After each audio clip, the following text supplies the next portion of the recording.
Well, how did my two big fig trees survive the Texas freeze? Figs do not like cold weather. So, with that in mind, let me show you what I have found.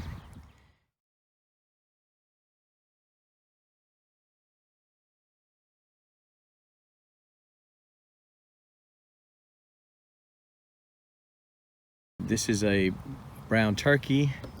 That one over there is a Celeste. And what I have found is these two trees, and probably all the trees in Texas, Oklahoma, Louisiana, whatever, that got down to freezing, zero or sub-zero temperatures, I would almost bet you, without any protection, they all died. Not died, they all died back to the ground. I'll show you in a minute. I've got some green coming up in here. But all these limbs that would have provided figs that would be budding out right now are dead. None of them are alive. I came through here yesterday with a loader and tried to, I thought they would break off easy because I broke a few off just by hand, like that one. And I thought I could come in here with a front end loader and just push on it and they'd snap off and I wouldn't have to cut, but that's not gonna work. I did the same over there. Broke a few things off, but I'm gonna have to cut. But let me take you a little closer and show you what I got going on as far as new life. So some of that green you see in there is weeds, all this little stringy stuff right in there. But this is figs. That is fig material coming up, and it's just clustered all over it. It's going to really be some good growth. I won't have any figs early in the year. Hopefully, it'll be the early figs are called a breba, and the early crop. Some fig trees produce two crops. The early crop produces on last year's wood. Well, last year's wood is dead. So I'm looking at this year's wood to produce figs, which is still down there just a few inches from the ground. So that's what I've got going on. They're not dead, and I didn't expect that they would be. I'll show you the container figs that I planted in the ground. The figs I had in containers that I planted in the ground. I'll show you those in a few days. Some of them sprouting, some of them not. So I'll wait till they all start sprouting just to see if we got something there. But what I'm gonna do is come through here and just, I didn't bring a chainsaw. I just brought, and I might have to come back with a chainsaw, but I just brought a reciprocating saw, a little cordless, and I'm gonna try to take out most all of that stuff and just clean it up, make it look a little pretty, and then come down here with a tractor and throw it in the bucket and haul it off. So let me just show you a little bit of this.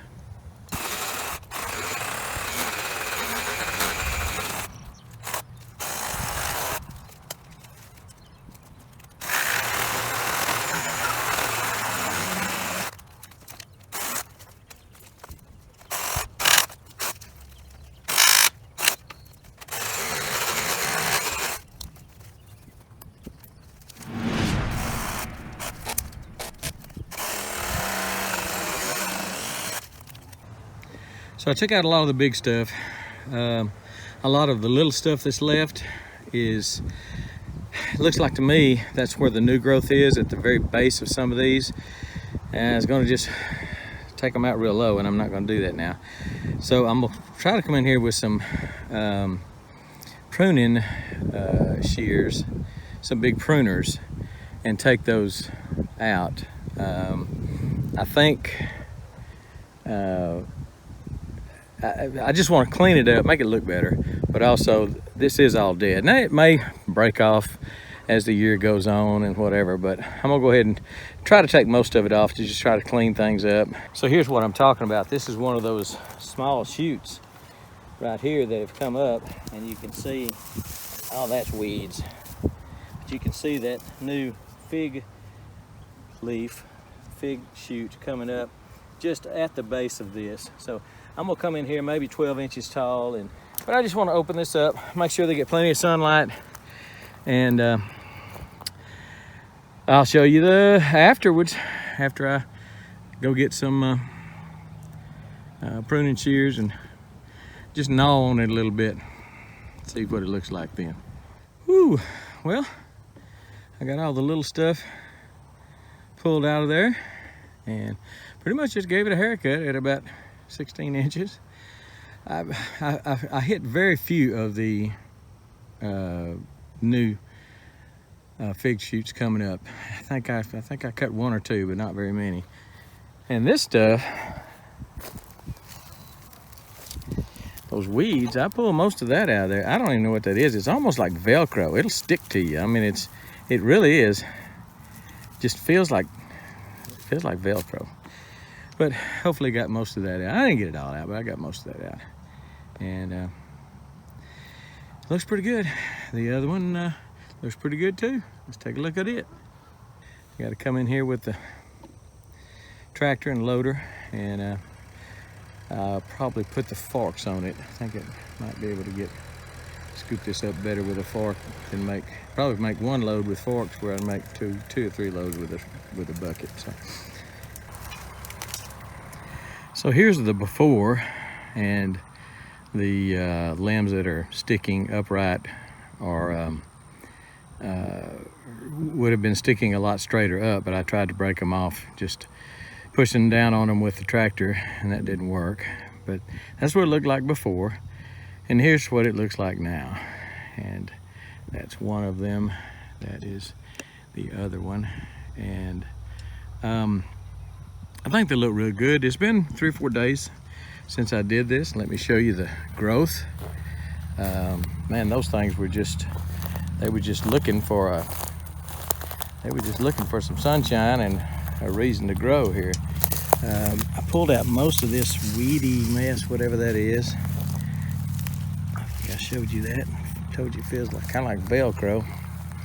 But they're some of them are 16 inches tall. On the other tree, this is a Celeste fig. On the other tree, which is a brown turkey, I've got some that are probably a couple of feet tall. So that really looks nice. Looks a whole lot better than it did. You know, I didn't prune way down in it because I was afraid I was going to cut some of those shoots off, and I probably would have. So let's look at the other one. So here's the other one, and again, that right there in the middle, that's about 2 feet tall. So they'll grow, gosh, 8 feet tall this year, probably 6 to 8 feet tall easily. And so I'll start fertilizing them. You don't fertilize figs a whole lot, but I will give them a little shoot of something, some 20-20-20 water soluble from Haas, and just watch these things go crazy. And I'll show you as we go. If I get figs, it will not be the early figs that normally come in about a month from now, maybe June-ish, May and June. I'll get, I'm sure, the later figs probably in August, September. It may be wrong, but I'm pretty sure that's the later figs make on this year's growth, and what you're looking at is obviously this year's growth. So anyway, just wanted you to take a look at it, how I pruned them. You know, it's not by choice. It's something I just had to do. God kind of pruned them pretty hard, and I just kind of cleaned them up, actually, the way it happened. And this is one reason most fig varieties will not grow up north. They just can't stand those cold temperatures. Most people that grow figs up north grow them in containers, so they can take them in the garage or in a greenhouse or something like that during the winter. So there are some varieties that do better up north, but I don't know whether they ever really make it through the cold. I don't know. I don't know that much about northern growing, so I better shut up now. All right. I believe that's it. They're looking good. I'll show you the progress throughout the year. You know I will. Till then, we gone.